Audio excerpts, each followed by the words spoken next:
लो मैं आ गई फिर से इतिहास की पाठशाला में लेकर 9th का second chapter the outbreak of revolution CBSE board. तो चलते हैं इतिहास की पाठशाला में, जहां इतिहास की बोरिंग किताब बनती है एक मजेदार कहानी, the outbreak of the revolution. पिछले चैप्टर में आपने पढ़ा कि कैसे लुईस 16 ने किस रीजन से टैक्स बढ़ाया। लुईस 16 को टैक्स क्यों बढ़ाना पड़ा? फ्रांस के ओल्ड रेजिमी में राजा के पास इतनी पावर नहीं थी कि वो खुद से टैक्स लगा दें। टैक्स लगाने के लिए उसको थर्ड स्टेट की मीटिंग बुलानी पड़ती थी। ट्रीजरी खाली थी, इसलिए लुईस 16 को 5 मई 1789 को दोबारा assembly of the state general to pass proposal for new taxes, यानी दोबारा फिर से उनको 5 मई 1789 को मीटिंग बुलानी पड़ी। स्टेट जनरल में 3 स्टेट थे। कौन से थे वो मैं आप सभी को पिछले चैप्टर में बता चुकी हूँ। फ्रांस में जो सोसाइटी 3 हिस्सों में बटी थी, हमने ये पिछले चैप्टर में पढ़ा था। नोबेलिटी, थर्ड स्टेट, क्लर्जी, ये सारी चीजें मैं पिछले चैप्टर में आप सभी को एक्सप्लेन कर चुकी हूँ। क्लर्जी, नोबल, थर्ड जो कॉमन पर्सन थे। पहले 2 स्टेट अमीर और एजुकेटेड थे। प्रॉब्लम कहाँ थी? थर्ड स्टेट वालों को। थर्ड स्टेट जिसमें सबसे ज्यादा कॉमन पर्सन थे और कुछ परसेंट जो है आपके लॉयर, डॉक्टर, असिस्टेंट वगैरह ऐसे थे। ये सबसे पीछे इन्हें खड़ा रहना पड़ता था और वोटिंग में हर स्टेट का एक वोट होता था। वोटिंग को लेकर झगड़ा होता था। किंग चाहता था वोटिंग पुराने तरीके से हो हर स्टेट में, लेकिन थर्ड स्टेट ने कहा नहीं, अब वोटिंग असेंबली के लिए हर मेंबर का एक वोट होना चाहिए। ये आइडिया फिलोसोफर्स को पसंद आई। उन्होंने अपनी बुक द सोशल कॉन्ट्रैक्ट में दिया था कि किंग ने मना कर दिया। उन्होंने ये कहा था कि सोशल कॉन्ट्रैक्ट होना चाहिए, पर किंग ने मना कर दिया। नेशनल असेंबली पर each member would have one vote. This was one of the democratic principles put forward by philosophers like Rousseau in his book The Social Contract. When the king rejected this proposal, members of the third state walked out of the assembly in protest. तो इसको represent करने के लिए उन्होंने क्या किया? Tennis court के ground में वो इकट्ठा हुए और इकट्ठा होके उन्होंने ये शपथ खाई कि जब तक हमारा ये कॉन्स्टिट्यूशन पास नहीं होगा तब तक हम वहां से नहीं उठेंगे। दे वर लीड बाय मिराबियो एंड एबे Mirabeau was born in a noble family but was convinced of the need to do away with a society of feudal privilege.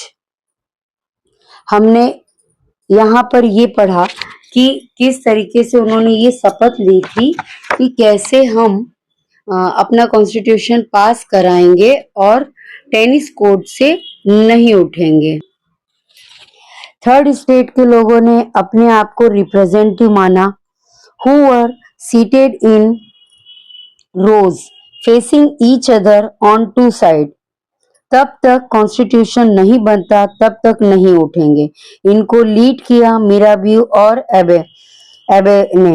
मिराबू एक नोबल फैमिली से था बट वो फ्यूडल सिस्टम खत्म करना चाहता था।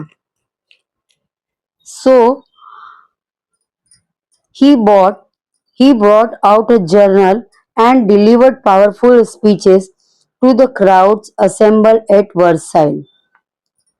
Some important dates: 1774 Lewis 16 राजा बना, खजाना खाली, इसी को ओल्ड रेजिमी कहते हैं बच्चों। 1789 convocation of state general, third state form, national assembly. Revolution का सबसे बड़ा साल, स्टेट जनरल की मीटिंग बुलाई गई, थर्ड स्टेट ने नेशनल असेंबली बनाई। 1791 a constitution is framed to limit the power of the king and to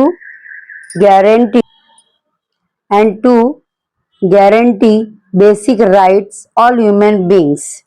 1792 में फ्रांस रिपब्लिक बना और राजा को फांसी हो गई। Overthrow of the Jacobian Republic directly rules France।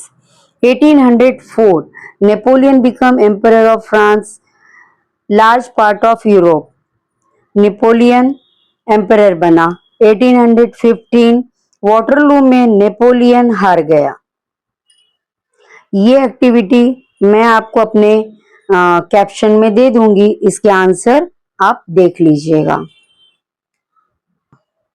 ये वो टेनिस कोर्ट है जहां पर फ्रांस के लोगों ने शपथ ली कि जब तक नया कॉन्स्टिट्यूशन नहीं बनेगा तब तक हम यहाँ से नहीं उठेंगे। तो इस पेंटिंग में आपको ये बताया गया है कि ये सारे लोग ये शपथ ले रहे हैं कि जब तक टेनिस कोर्ट में ये पेंटिंग फ्रेंच रिवॉल्यूशन के सबसे इम्पोर्टेंट घटना को बताया गया है और यहाँ पे ये शपथ ले रहे हैं कि जब तक हमारा कॉन्स्टिट्यूशन पास नहीं होगा तब तक हम यहाँ से नहीं उठेंगे।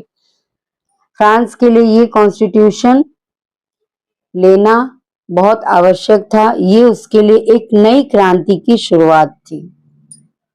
Women storm it into the shops, बहुत सारे बेकरी शॉप्स उन्होंने तोड़ दिए।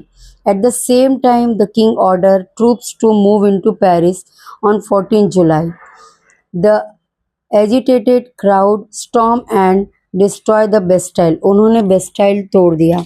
बेस्टाइल तोड़ने के बाद उनके मन में ये भावना आ गई कि 1789 में अगर जब बेस्टाइल टूटा उसको नाम दे दिया गया the spread of the great fair, क्योंकि ये जो ग्रेट फेयर है ये किसानों के अंदर आ गया कि हमने उनका जेल नुमा किला तोड़ा है तो अमीर लोग हमारी फसल बर्बाद कर देंगे।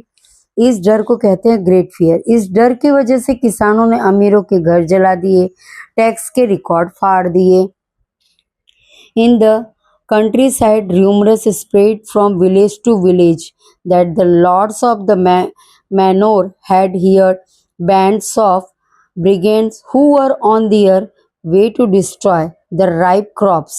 Caught in a frenzy of fear, peasant in they looted, hoarded grain and burned down document containing records of manorial dues.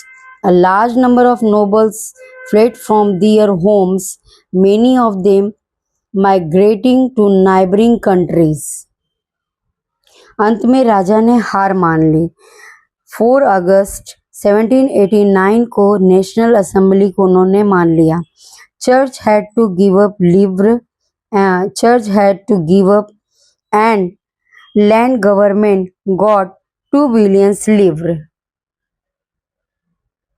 तो ये थी आज तक की हमारी second chapter the outbreak of the revolution का एक्सप्लेनेशन।